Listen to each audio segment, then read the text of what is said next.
साथियों, महापुरुषों के विचार ज्यादा लोगों तक पहुंचने के लिए सोशल मीडिया जैसे फेसबुक, व्हाट्सएप पर शेयर कीजिए। साथियों, एनिहिलेशन ऑफ कास्ट, जाति प्रथा उन्मूलन और महात्मा गांधी को दिया गया उत्तर, इस पुस्तक के लेखक है डॉक्टर भीमराव अम्बेडकर। डॉक्टर भीमराव अम्बेडकर जी ने यह भाषण लाहौर जात पात तोड़क मंडल 1936 के वार्षिक सम्मेलन के लिए तैयार किया था, लेकिन यह भाषण जात पात तोड़क मंडल के स्वागत समिति ने इस आधार पर रद्द कर दिया था कि इस भाषण में व्यक्त विचार सम्मेलन के लिए असहनीय है। डॉक्टर भीमराव अम्बेडकर जी ने इस भाषण में दो परिशिष्ट जोड़े हैं।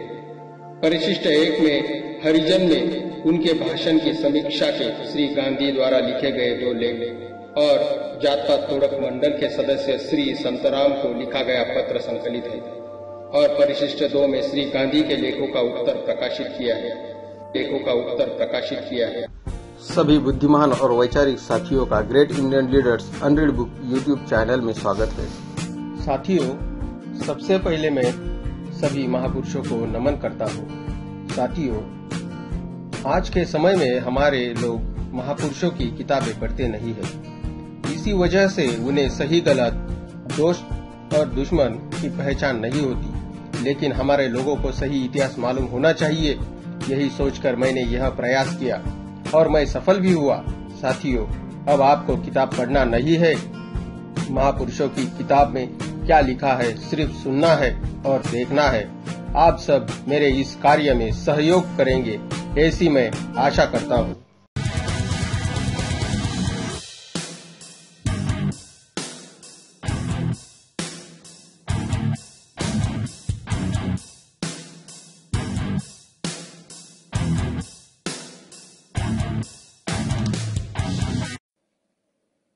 हरिजन 15 अगस्त 1936 परिशिष्ट 2 डॉक्टर भीमराव अम्बेडकर द्वारा महात्मा को उत्तर। 1।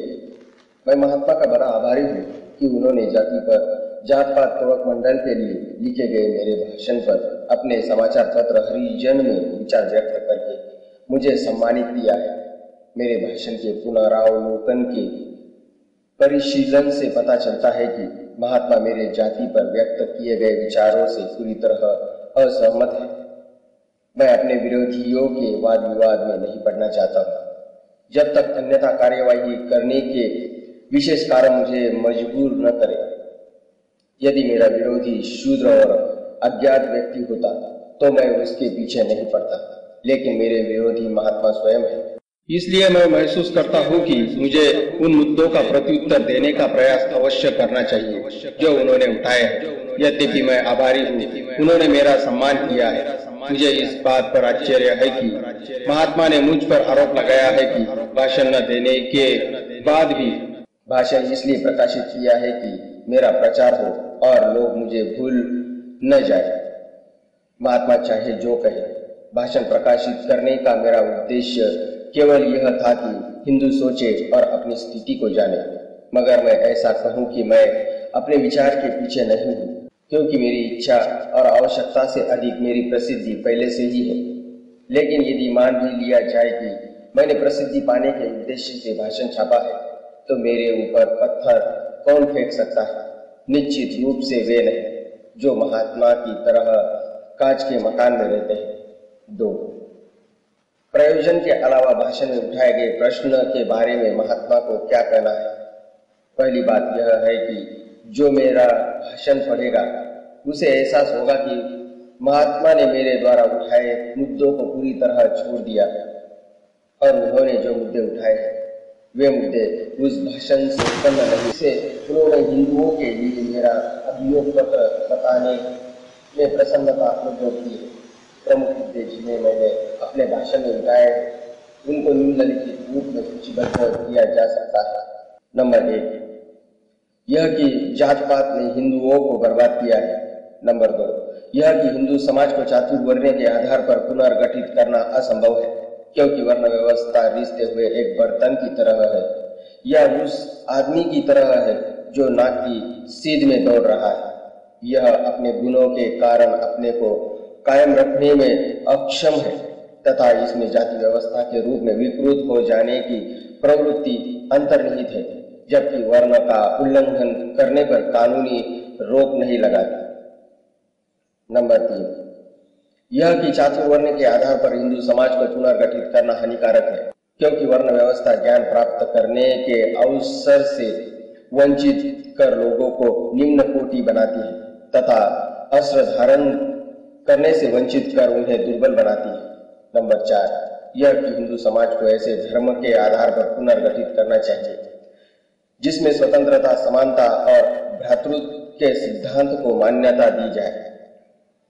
5, यह कि इस लक्ष्य को पाने के लिए जाति और वर्ण के पीछे धार्मिक पवित्रता की भावना को नष्ट किया जाना चाहिए। नंबर 6, यह कि जाति और वर्ण की पवित्रता केवल तथा नष्ट हो जाती है, जिससे भाषण के मुख्य तर्क उसमें खो गए थे। 3, मैं महात्मा द्वारा उठाए गए प्रश्न के सार को जांचना चाहूंगा। महात्मा ने पहला प्रश्न उठाया है कि मेरे द्वारा उद्धृत उदाहरण प्रमाणित नहीं। मैं स्वीकार करता हूं कि मैं इस विषय का विशेषज्ञ नहीं हूं, लेकिन मैं कहना चाहूंगा कि जो उदाहरण मैंने उद्धृत किए हैं वे श्री तिलक के लेखों से लिए गए हैं, जो संस्कृत भाषा और हिंदू शास्त्रों के जाने माने विद्वान। उन्होंने दूसरी बात कही है कि शास्त्र की व्याख्या विद्वानों द्वारा नहीं बल्कि संतों द्वारा की जानी चाहिए, और जैसा संतों ने समझा है कि शास्त्र जातपात और छुआछूत का समर्थन नहीं करते हैं। पहले प्रश्न के बारे में मैं महात्मा से पूछना चाहता हूँ कि इससे किसी को क्या लाभ या हानि होगी यदि गद्यांश अंतर्वेशित है और संतों द्वारा उनकी व्याख्या अलग अलग की गई है। आम लोग असली मूल पाठ और अंतर्वेशित मूल पाठ में अंतर नहीं कर पाते हैं। आम लोग यह भी नहीं जानते कि शास्त्रों के मूल पाठ क्या है। वे इतने अनपढ़ है कि शास्त्रों में क्या लिखा है यह भी नहीं जानते। जो उनसे कहा जाता है वे उसी पर विश्वास कर लेते हैं, और उनसे कहा गया है कि शास्त्रों में जातपात और छुआछूत की प्रथा को धार्मिक कर्तव्य माना गया है।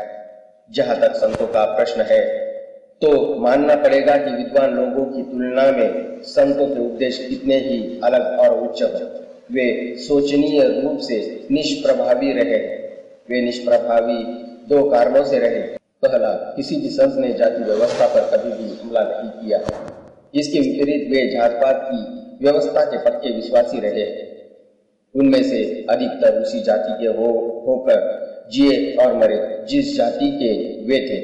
ज्ञानदेव ब्राह्मण के रूप में अपनी प्रतिष्ठा से इतने उत्कृष्ट रूप से जुड़े हुए थे कि जब ब्राह्मणों ने उन्हें समाज में बने रहने से इनकार कर दिया तो उन्होंने ब्राह्मणों के पद की मान्यता पाने के लिए जमीन आसमान एक कर दिया था।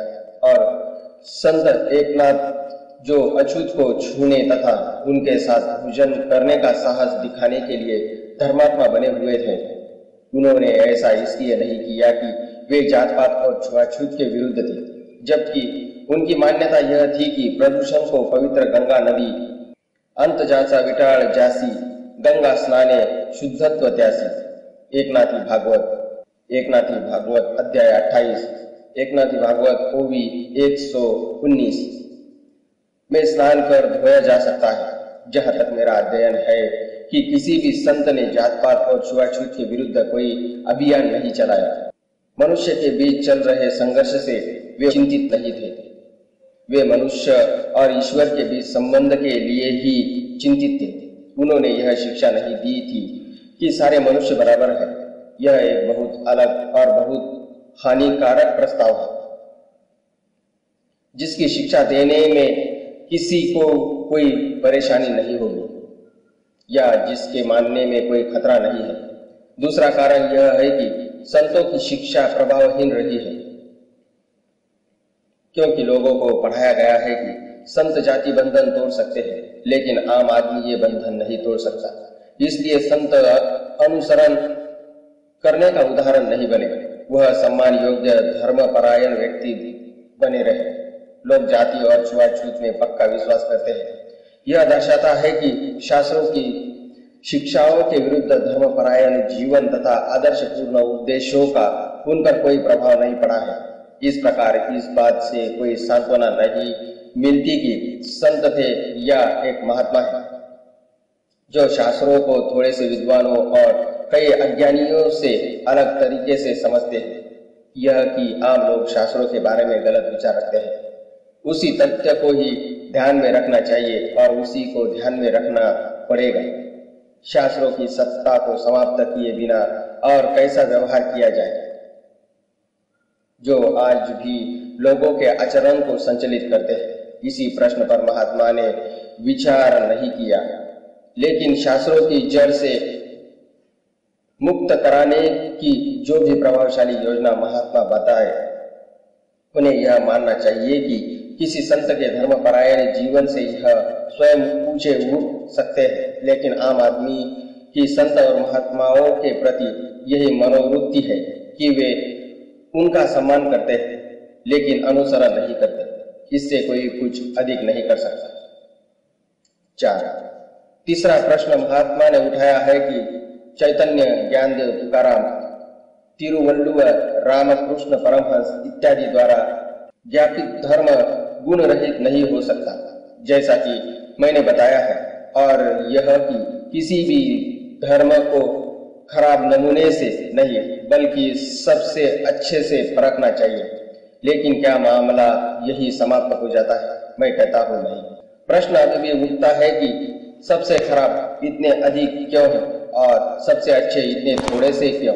मेरे दिमाग से इसके दो काल्पनीय उत्तर है।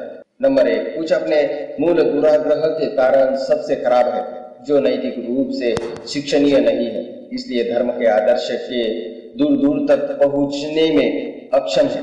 या नंबर 2, धर्म का आदर्श पूरी तरह गलत आदर्श के बावजूद सबसे अच्छे लोग बने रहे, वास्तव में गलत मोड़ को सही दिशा की और मोड़ दिया है। इन दो स्पष्टीकरण में से मैं पहले को मानने के लिए तैयार नहीं, और मुझे विश्वास है कि महात्मा भी इसके विपरीत जलाने को जोर नहीं देंगे। मेरे विचार में दूसरा स्पष्टीकरण ही तर्कपूर्ण और उचित है, जब तक कि महात्मा के पास कोई तीसरा विकल्प यह समझाने के लिए न हो कि सबसे खराब इतने अधिक क्यों है और सबसे अच्छे इतने थोड़े से क्यों है। यदि दूसरा स्पष्टीकरण ही एकमात्र स्पष्टीकरण है, तब स्पष्ट रूप से महात्मा का यह कथन कि धर्म की परख इससे सबसे अच्छे मानने वालों से होती है, हमको कहीं नहीं ले जाता है, सिवाय इसके लिए उन बहुत से लोगों पर दया आती है जो गलत हो गए हैं, क्योंकि वे गलत आदर्शों की पूजा करने को बाध्य है। 5. महात्मा ने तर्क दिया है कि यदि संतों के उदाहरण को अपनाए तो हिंदू धर्म सहनीय हो जाएगा। इस संबंध में श्री H.N. बेल्सफोर्ड द्वारा लिखित भव्य लेख morality and the social structure, नैतिकता एवं सामाजिक संरचना देखें, अप्रैल 1936 के आर्यपथ में प्रकाशित हुआ है। महात्मा का यह तर्क भी अन्य कारण से गलत सिद्ध होता है। चैतन्य जैसे सुविख्यात संत का नाम लेकर मोटे और सबसे सरल तरीके से महात्मा सुझाव देना चाहते हैं कि ढांचे में मूलभूत परिवर्तन किए बिना हिंदू समाज सहनीय और सुखाल हो सकता है। यदि बड़ी जाति के हिंदू से व्यवहार करते समय उच्च स्तर की नैतिकता अपनाएंगे। मैं इस विचारधारा का पूरी तरह विरोधी हूँ। मैं उस बड़ी जाति के हिंदू का सम्मान करता हूँ जो अपने जीवन में उच्च सामाजिक आदर्श अपनाने की कोशिश करते हैं। ऐसे लोगों के बिना भारत में रहना आज भी अधिक भद्दा और कम खुशहाल होगा। फिर भी जो इस बात पर निर्भर है कि वह बड़ी जाति के हिंदू को एक अच्छा इंसान बनाएंगे तथा व्यक्तिगत चरित्र सुधारेंगे, वह मेरे विचार से अपनी शक्ति बर्बाद कर रहा है और भ्रम पाले हुए है। क्या व्यक्तिगत चरित्र शस्त्र बनाने वाले को अच्छा आदमी बना सकता है? अर्थात जो आदमी गोला बेचता हो वह ऐसा गोला बनाए जो न फटे और गैस न फैलाए। अगर ऐसा नहीं हो सकता है तो आप कैसे मान सकते हैं कि जाति की चेतना से भरा व्यक्ति अपने व्यक्तिगत चरित्र के कारण अच्छा व्यक्ति हो सकता है? अर्थात वह व्यक्ति अपने साथियों को साथ मित्रता तथा समान व्यवहार कैसा करेगा? सच बात यह है कि यह अपने साथियों को जाति के आधार पर ऊंच और नीच मानेगा। किसी भी हालत में वह अपनी जाति वालों से जैसा बर्ताव करेगा वैसा दूसरों से नहीं करेगा। उससे यह आशा नहीं की जा सकती कि वह अपने साथियों के साथ रिश्तेदारों जैसा बर्ताव करेगा और उन्हें समान मानेगा। सच बात तो यह है कि हिंदू अपनी जाति के बाहर वाले व्यक्ति को पराया मानता है। उसके साथ भेदभाव करके भी दंड मुक्त रह सकता है और बिना शर्म किए उसके साथ धोखा कर सकता है या दावपेच खेल सकता है। कहने का मतलब है कि बेहतर और बदतर हिंदू मिल सकता है, लेकिन एक अच्छा हिंदू नहीं मिल सकता। ऐसा इसलिए नहीं है कि उसके व्यक्तिगत चरित्र में कोई कमी है। असल में अपने साथियों के साथ उसके संबंधों का आधार ही गलत है। सबसे अच्छा आदमी भी सदाचारी नहीं माना जा सकता अगर उसके साथियों के साथ संबंधों का आधार ही मूलभूत रूप से गलत है। एक गुलाम के लिए उसका मालिक बेहतर या बदतर हो सकता है, लेकिन मालिक अच्छा नहीं हो सकता। अच्छा आदमी मालिक नहीं हो सकता और मालिक अच्छा नहीं हो सकता। यही ऊंची और नीची जाति के संबंधों के बीच लागू होता है। अन्य ऊंची जातियों के लोगों की तुलना में ऊंची जाति के व्यक्ति के लिए ऊंची जाति का आदमी बेहतर या बदतर हो सकता है। ऊंची जाति का व्यक्ति अच्छा नहीं हो सकता जब तक उसके पास ऊंची जाति का भेद करने के लिए छोटी जाति मौजूद है। छोटी जाति के लिए यह अच्छा नहीं है कि उसकी चेतना में यह बात बैठी है कि उसके ऊपर बड़ी जाति। मैंने अपने भाषण में दलील दी थी कि वर्ण और जाति पर आधारित समाज एक ऐसा समाज है जो गलत संबंधों पर आधारित है।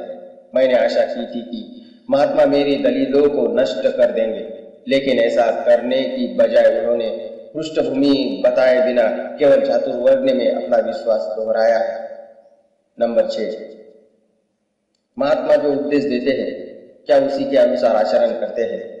जिस बहस का व्यापक रूप में प्रयोग होता है उसमें व्यक्तिगत उल्लेख पसंद नहीं किया जाता है, लेकिन जब कोई किसी सिद्धांत का उपदेश देता है और धर्म सिद्धांत मानकर उसे धारण कर लेता है तो यह उत्सुकता पैदा होती है कि वह जो उपदेश देता उस पर कितना आचरण करता है।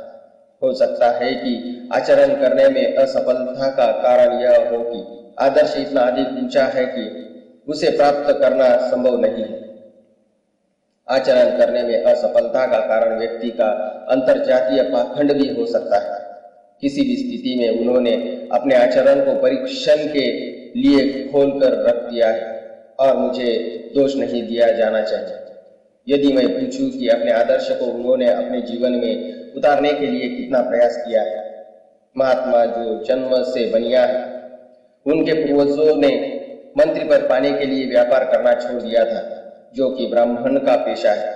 अपने जीवन में महात्मा बनने से पहले जब पेशा चुनने का अवसर आया तो उन्होंने तराजू की बजाय वकालत को प्राथमिकता दी। वकालतन का परित्याग कर वह आधे संत और आधे राजनीतिज्ञ बन गए। उन्होंने व्यापार को कभी छुआ तक नहीं, जो उनका पैतृक पेशा है। उनका सबसे छोटा पुत्र, मैं केवल उस पुत्र की बात कर रहा हूं जो अपने पिता का अनुयायी है, जो वैश्य के घर में जन्मा, लेकिन उसने एक ब्राह्मण लड़की से विवाह किया तथा जिसने एक बड़े पूंजीपति के समाचार पत्र में नौकरी को चुना है। ऐसी जानकारी नहीं है कि महात्मा ने पैतृक पेशा न अपनाने के लिए उसकी कभी निंदा की हो। किसी आदर्श को उसके सबसे खराब नमूने से परखना गलत होगा और यह उदारता नहीं होगी, लेकिन निस्संदेह महात्मा के पास इससे बेहतर नमूना नहीं है। और यदि वह इस आदर्श को अपनाने में असफल होते हैं तो यह आदर्श एक असंभव आदर्श है जो आदमी की व्यवहारिक मूल प्रवृत्तियों के बिल्कुल विपरीत है। कार्लाइल के विद्यार्थी जानते हैं कि किसी विषय पर सोचने से पहले वह उस पर बोलते थे। क्या जात पात के मामले में महात्मा के साथ ऐसा तो नहीं हुआ होगा? अन्यथा जो प्रश्न मेरे मन में आते हैं वे उनसे छूटे नहीं होते। कोई भी पेशा कब पैतृक पेशा बन जाता है जिसे अपनाना आदमी के लिए बाध्यकारी हो जाए? क्या व्यक्ति को अपना पैतृक पेशा ही अपनाना चाहिए, चाहे वह क्षमता के अनुकूल और लाभकारी नहीं हो?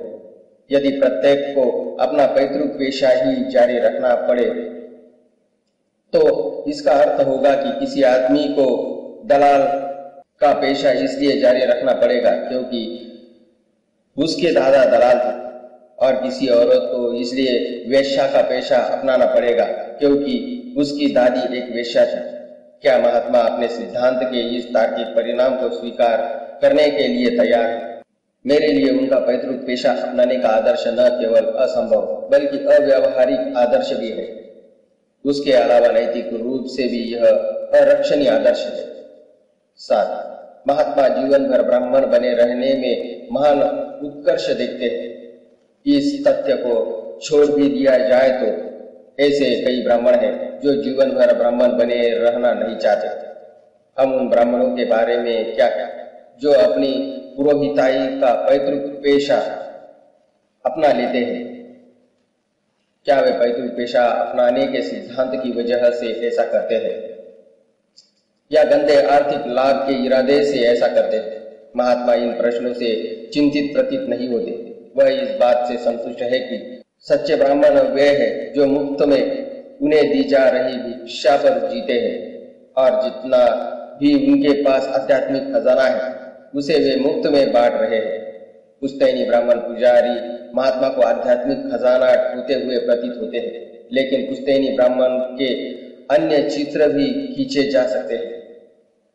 कोई ब्राह्मण विष्णु का पुजारी हो सकता है जो प्रेम देवता है। वह शंकर का पुजारी भी हो सकता है जो मानवता के महानतम शिक्षक है, जिन्होंने सबसे श्रेष्ठ सिद्धांत प्रेम का पाठ पढ़ाया है। वह काली का पुजारी भी हो सकता है जो ऐसी देवी है जिसकी खून की प्यास बुझाने के लिए रोज एक पशु की बलि देनी पड़ती है। वह राम के मंदिर का पुजारी भी होगा जो क्षत्रिय भगवान है। वह परशुराम के मंदिर का पुजारी भी हो सकता है जो ऐसा भगवान है जिसने क्षत्रियों का नाश करने के लिए अवतार लिया था। वह ब्रह्मा का पुजारी भी हो सकता है जिसने संस्कार की रचना की। वह पीर का पुजारी भी हो सकता है जिसका भगवान अल्लाह संसार के ऊपर ब्रह्मा का आध्यात्मिक प्रभुत्व का दावा बर्दाश्त नहीं करेगा। कोई यह नहीं कह सकता है कि जीवन का यह चित्र सही नहीं है। अगर यह सही चित्र है तो कोई नहीं जानता कि उन देवताओं और देवियों के प्रति भक्ति और धारणा करने के बारे में क्या कहा जाए कि उनके लक्षण इतने विरोधात्मक है कि कोई ईमानदार व्यक्ति उन सभी का भक्त नहीं हो सकता। हिंदू लोग इस असाधारण तथ्य को अपने धर्म का महानतम सद्गुण मानते हैं, जैसे कि उनकी उदारता, उनकी सहनशीलता और उदारता वास्तव में उदासीन शिथिल सिद्धांत निरपेक्षता के अलावा और अधिक प्रशंसनीय नहीं है। इन दो प्रवृत्तियों में बाहरी तौर पर भेद करना मुश्किल है, लेकिन अत्यावश्यक रूप से वास्तविक गुणों में ये इतने अधिक विभिन्न है कि गहराई से जांच करने वाला एक दूसरे को एक जैसा मानने की गलती नहीं कर सकता। यह कि एक व्यक्ति जो बहुत सारे देवी देवताओं का सम्मान करता है उसे सहनशीलता की भावना का सबूत माना जा सकता है, लेकिन क्या यह समय के साथ चलने की इच्छा से पैदा हुए पाखंड का सबूत नहीं है? मेरी पक्की धारणा है कि यह केवल पाखंड है।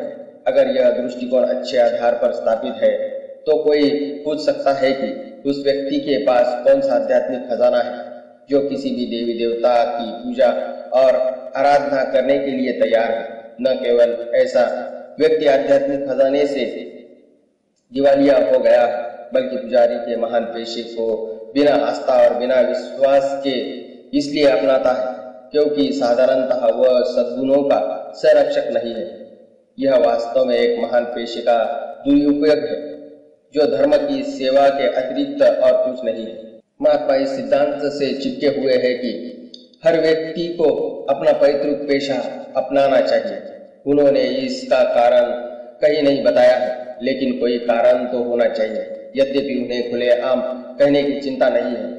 वर्षों पहले उन्होंने अपने समाचार पत्र यंग इंडिया में जाति बनाम वर्ग विषय पर लिखते हुए कहा था कि जाति व्यवस्था वर्ण व्यवस्था से बेहतर है क्योंकि जाति द्वारा समाज में स्थिरता लाने के लिए सबसे उत्तम और संभव सामंजस्य स्थापित किया जा सकता है। यदि यही कारण है कि महात्मा इस विचार से चिपके हुए हैं कि प्रत्येक व्यक्ति को अपना पैतृक पेशा ही अपनाना चाहिए, तो वे सामाजिक जीवन के मिथ्या विचार से चिपके हुए हैं। प्रत्येक व्यक्ति समाज में स्थिरता चाहता है और व्यक्तियों और वर्गों के संबंधों में कुछ सामंजस्य स्थापित होना चाहिए जिससे समाज में स्थिरता कायम हो सके। मेरा विश्वास है कि बातें कोई भी नहीं चाहता है। पहली बात जो कोई नहीं चाहता वह है निश्चल संबंध, कुछ ऐसा जिसे बदला न जा सके, कुछ ऐसा जो सार्वकालीन रूप से स्थिर रहे, क्योंकि बदलाव अवश्य भावी है। दूसरी बात जो कोई नहीं चाहता वह है केवल सामंजस्य। सामंजस्य की भी आवश्यकता है, लेकिन वह सामाजिक न्याय की बलि देकर नहीं किया जाना चाहिए। क्या यह कहा जा सकता है कि जाति के आधार पर सामंजस्य अर्थात अपने पैतृक व्यवसाय के आधार पर सामंजस्य होने से इन बुराइयों से बचना संभव है? मैं मानता हूं कि ऐसा नहीं है। मुझे कोई संदेह नहीं है कि सबसे अच्छे संभव सामंजस्य की बात तो दूर, यह सबसे खराब प्रकार का सामंजस्य है, क्योंकि यह सामाजिक सामंजस्य के दोनों सिद्धांतों जैसे धारा प्रवाहिकता और समानता का उल्लंघन करता है। 8. कुछ लोग सोचते हैं कि महात्मा ने बहुत प्रगति की है क्योंकि वह अब केवल वर्ण में विश्वास करते हैं और जाति में विश्वास नहीं करते हैं, इसलिए अवतारों और पुनर्जन्म में भी विश्वास करते थे। वह जाति में विश्वास करते थे और पूरी शक्ति से एक रूढ़िवादी की तरह इसका समर्थन करते थे।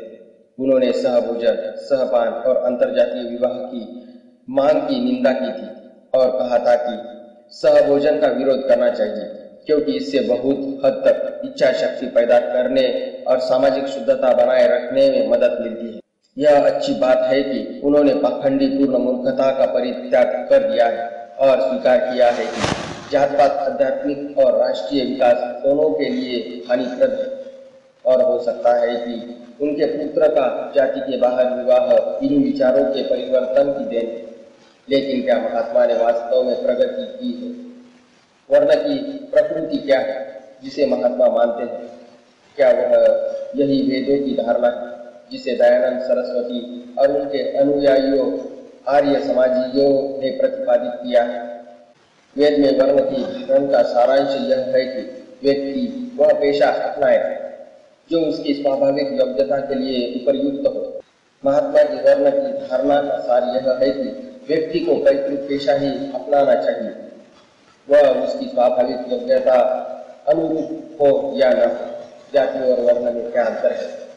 जैसे महात्मा ने समझा, मैं कोई अंतर नहीं पाता। जो परिभाषा महात्मा ने दी है उसके अनुसार तो वर्ण ही जाति का दूसरा नाम है। इसका सीधा कारण यह है कि दोनों का सार एक है, अर्थात पैतृक पेशा अपनाना। प्रगति करना तो दूर, महात्मा ने अवनति की है। वर्ण की वैदिक धारणा की व्याख्या करके उन्होंने जो उत्कृष्ट था उसे वास्तव में भाषास्पद बना दिया है। यद्यपि मैं वैदिक वर्ण व्यवस्था को अस्वीकार करता हूँ, जिसका कारण मैंने अपने भाषण में बताया है, लेकिन मैं मानता हूँ कि स्वामी दयानंद एवं कुछ अन्य लोगों ने वर्ण के वैदिक सिद्धांत की जो व्याख्या की है बुद्धिमत्तापूर्ण है और घृणास्पद नहीं है। मैं यह व्याख्या नहीं मानता कि जन्म किसी व्यक्ति का समाज में स्थान निश्चित करने का निर्धारक तत्व है। वह केवल योग्यता को मान्यता देती है। वर्ण के बारे में महात्मा के विचार न केवल वैदिक वर्ण को मूर्खतापूर्ण बनाते हैं बल्कि घृणास्पद भी बनाते हैं। वर्ण और जाति दो अलग अलग धारणाएं हैं। वर्ण इस सिद्धांत पर टिका हुआ है कि प्रत्येक को उसकी योग्यता के अनुसार, जबकि जाति का सिद्धांत है कि प्रत्येक को उसके जन्म के अनुसार। दोनों में इतना ही अंतर है जितना खड़िया और पनीर में। वास्तव में दोनों विपरीत हैं। अगर महात्मा विश्वास करते हैं, जो वह अवश्य करते हैं, कि प्रत्येक को अपना पैतृक पेशा अपनाना चाहिए, तो निश्चित रूप से जात पात की वकालत कर रहे हैं तथा इसको वर्ण व्यवस्था बताकर न केवल परिभाषिक झूठ बोल रहे हैं बल्कि बदतर और हैरान करने वाली भ्रांति फैला रहे हैं। मेरा मानना है कि सारी भ्रांति इस कारण से है कि महात्मा की धारणा निश्चित और स्पष्ट नहीं है कि वर्ण क्या और जाति क्या है, तथा हिंदुत्ववाद के संरक्षण के लिए इसमें से किसकी जरूरत है? उन्होंने कहा है कि और वह आशा करते हैं कि वह अपने विचार बदलने के लिए कोई रहस्यवादी कारण नहीं ढूंढते कि जाति हिंदू धर्म का सार नहीं है। क्या वे वर्ण को हिंदू धर्म का सार मानते हैं? अभी भी कोई सुनिश्चित उत्तर नहीं दे सकता है। उनका लेख डॉक्टर अंबेडकर का अध्यारोपण पढ़ने वाले को भी कहेंगे नहीं। अपने लेख में वह नहीं बताते कि वर्ण का धर्म सिद्धांत हिंदूवादी पंथ का एक आवश्यक हिस्सा है। वर्ण को हिंदू धर्म का सार बताने की बजाय वह कहते हैं कि हिंदू धर्म का सार इस कथन में निहित है कि एक और केवल एक सत्य ही ईश्वर है और अहिंसा मानव परिवार का एक कानून इसकी सुस्पष्ट स्वीकृति है। लेकिन श्री संत राम के पत्र के उत्तर में लिखे लेख को पढ़ने वाले हाँ कहेंगे। उस लेख में उन्होंने कहा है कि एक मुसलमान कैसे मुसलमान रह सकता है यदि वह कुरान को अस्वीकार करता है, या एक ईसाई कैसे रह सकता है यदि वह बाइबिल को अस्वीकार करता है। यदि जाति और वर्ण विनिमय शब्द है और यदि वर्ण शास्त्रों का अंगभूत भाग है जो हिंदू धर्म को परिभाषित करता है, तो मैं नहीं जानता कि जाति अर्थात वर्ण को अस्वीकार करने वाला अपने आप को हिंदू कैसे कहला सकता है। फिर यह छल कपट क्यों? महात्मा हिचकिचा क्यों रहे हैं? वह किसको प्रसन्न करना चाहते हैं? क्या संत सत्य का अर्थ समझने में असफल हो गए हैं, या क्या राजनीतिज्ञ संत के रास्ते में रोड़ा बन रहे हैं? महात्मा की भ्रांति का वास्तविक कारण क्या इन दो साधनों से पता लगाया जा सकता है। पहला है महात्मा का स्वभाव। वह प्रत्येक बात में बच्चे जैसी सरलता और बच्चे जैसा स्वयं को धोखा देने वाला स्वभाव रखते हैं। बच्चों की तरह वह किसी भी बात में जिसे वह चाहते हैं विश्वास करना छोड़ दिया है, उसी तरह वे वर्ण में विश्वास करना छोड़ देंगे। दूसरा साधन उनकी महात्मा और राजनीतिज्ञ की दोहरी भूमिका है। महात्मा के रूप में वह शायद राजनीति का आध्यात्मिकरण करने की कोशिश कर रहे हैं। इसमें वह सफल हुए हो या न हुए हो, राजनीति ने उनका व्यापारीकरण कर दिया है। राजनीतिज्ञ को यह जानना जरूरी है कि समाज पूर्ण सत्य को सहन नहीं कर सकता और उन्हें पूर्ण सत्य नहीं बोलना चाहिए। अगर वह पूर्ण सत्य बोल रहे हैं तो यह उनकी राजनीति के लिए खराब होगा। महात्मा जाति और वर्ण का समर्थन हमेशा क्यों कर रहे हैं? क्योंकि उन्हें डर है कि यदि उन्होंने इसका विरोध किया तो वे राजनीति में अपना स्थान खो देंगे। उनकी भ्रांति का कोई भी कारण हो, महात्मा को यह कह दिया जाना चाहिए कि वह अपने आप को धोखा दे रहे हैं तथा वर्ण के नाम पर जाति को उपदेश देकर लोगों को धोखा दे रहे हैं। 9.